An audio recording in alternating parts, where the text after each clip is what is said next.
guys, thanks for watching and thanks for tuning in. Well, I finally did it. I finally went out and got my very own M1 Garand, so let me tell you about it. So I got home from deployment and I went up to the Civilian Marksmanship Program store in Anniston, Alabama. It meant that much more to me that I actually got to go to the store and handpick my M1 Garand right off the rack, and the one that I wanted. And the one that I chose is a Springfield, and according to the serial number, it was made in August of 1942. 1942 holds a significant place in my heart. If you know anything about Navy CB history, in March 5th, 1942, that is the date that the Navy CBs were created. So that's the main reason I picked this particular rifle out of all the other ones on the rack. This type of rifle is what they call a CMP special. What it is they take the rifle, they take all the parts off of it, strip it down, reparkerize it. So basically what you have is a brand new 1942 M1 Garand with the tolerances set back to like 0 or 1+. So it's really tight tolerances. The barrel, of course, is not original to this rifle along with the wood. The barrel was made in October of 2015, and the wood, I believe, was made in January of 2016. But from what the guys told me there at the Civilian Marksmanship Program store, this is the type of rifle that a lot of guys use in competition because of such tight tolerances. And I don't know about shooting in competition, but I did want a shooter. I did want to be able to have a piece of history I can put in my hand and fire. And that's what this rifle means to me. It is a big piece of American history, and I wanted to have a piece of that. I guess piece is the word of the day. I was really surprised when I got to the store, because I've been watching Iraq Veteran 8888's videos the whole time I've been looking into buying an M1 and while I was deployed overseas. And when he went, it was like wall-to-wall M1s. They had field grade, service grade, brand new ones. The specials like which I have, they had Krag rifles, 22s, and I'm all excited thinking I'm going to go there and just see all kinds of stuff and maybe even pick up a 1903 Springfield. That really wasn't the case. When I got there, there was only 12 rifles maybe in a rack that I could afford, and the rest were like either drill rifles which you couldn't shoot, the sniper version, which were pretty cool, but this, I wasn't really after that, and of course like the $3,000 plus ones. They had no Krags, they had no other rifles there, and they had some accessories and a few spare parts. So I was kind of disappointed in that. So the pickings were getting slim, so if you're thinking about getting the M1 Garand, now might be the time to go ahead and, pull that money out and do it. Because they're only getting fewer. From what the guys were telling me and from some research that I've done online, there are 86,000 M1 Garands crated up, ready to go to come back to our country, sitting in South Korea right now. But due to the gun ban that Obama has imposed, even though that these rifles were made in the United States, since they are a military surplus, they are not allowed to come back to the country that they were even made in. So that just sickens me to death. That we are being stripped, our way of our privilege to own a piece of history and to have back, something that belongs to us. It's not like we're importing AKs from Romania or something like that. Those are M1 Garands. Those are American-made rifles. I'd love to have those back. Anyway, let's talk about what all I got when I got it. Of course, you get this nice case they put it in. I even left the tag on here. The way I can show you guys. The price of this particular rifle was $1,030 for a special. When I originally went there, I was looking to get a service grade for like $750, but those weren't even existent. So this is the cheapest rifle they had there. It was $1,030. But you know what? I don't regret it at all. It's worth every penny in my eyes. So of course, you get your rifle.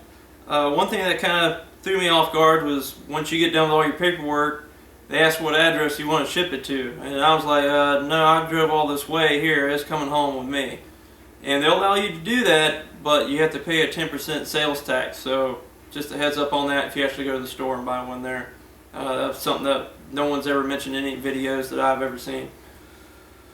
And also when you get your rifle, it comes with just your standard canvas sling. and one clip. Now this is a clip.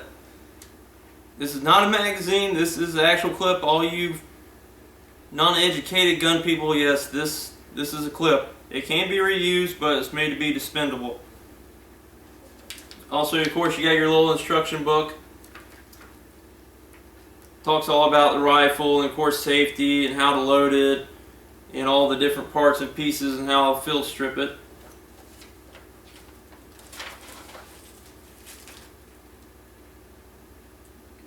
And then you get your Sling instruction guide, little thank you for purchasing card. But also while I was there, I picked up a couple other items. As you can see here, I got a big can of 192 rounds of 30-06 ammo, which they're already ready to go. They're in their bandoliers, already loaded in their clips. All I gotta do is take them out and slam them in. I haven't even fired this rifle yet. I've been waiting to do a review on it because there's some things I want to go over with it, so you guys that buy one or kind of get a heads up. Also, while I was there, what's the M1 without a bayonet? This one's still covered in cosmoline. I haven't even cleaned it yet. And this bayonet was made in 1943. So 1 year off. That'd been awesome if I could have had a matching year on the bayonet in the M1. But still pretty cool. I'm probably going to get around to cleaning that. And also, I didn't get this at the CMP, but upgraded to the leather sling. This is a replica, aftermarket one, of course. I think I picked it up on Amazon. But what was cool on it is on the sling it's stamped 1942. So I thought that was pretty neat. Matching year sling and rifle. Now, as I was getting around to saying about the rifle itself, it has been safety checked. Nothing in the chamber. As you can hear, real crunchy. They have got this thing stripped down all the way. There is no cosmoline, no kind of grease or oil or anything on this. They just reparkerized it, put it back together, and stuck it out there on the shelf. So when you pick this up, don't go firing it right out of the box. Take it apart, lube it up, get it nice and slick, ready to roll. Also on the wood, very dry wood, very dry, and has a not necessarily a rough texture, but it has what I like to call whiskers. Like if you run your hand along it, you can feel slight, like raising, like really thin splinters, I guess you could say, in the wood. So my plan is I'm going to take tung oil and refinish this. It'll make it a little bit darker, a little smoother, give it like a semi-gloss, and also get all those little burrs off of it. So hopefully I'm going to do a video about that, so you guys can, you know, come along and watch me do that, see how it transforms it. So you get one clip.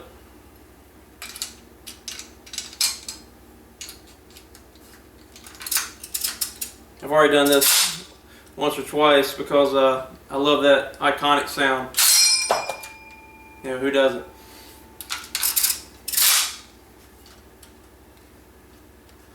Alright, let's go over the receipt. That way you guys kind of get an idea how much everything costs. I got it right here. Like I said, the rifle itself was $1,030. That's sticker price. That's without tax or anything. 192 rounds of ammo. Greek, by the way, $115, and that bayonet that I couldn't do without, $65. They also had the M1 cleaning kits there for $45. I wasn't about to pay that much for a cleaning kit. No, that doesn't be that much to me. So I just probably end up getting one on Amazon or eBay later on down the road. But I am happy that I picked up this bayonet. It just adds a whole nother look to this rifle.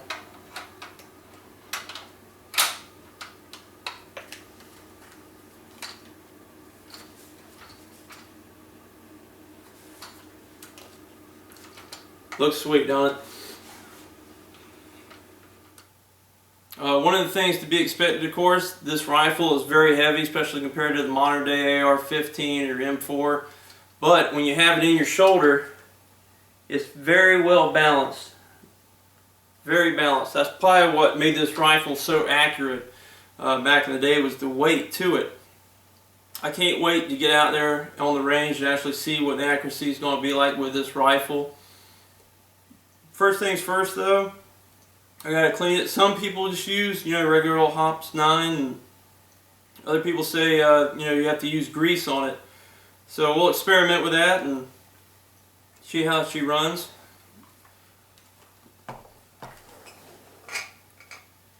But as always, we thank you for watching. Don't be stingy with those likes. Go ahead and smash that thumbs up button. It helps me out. And stay tuned for more videos. There's a lot of gun reviews out there on YouTube, but this one's mine. See you next time.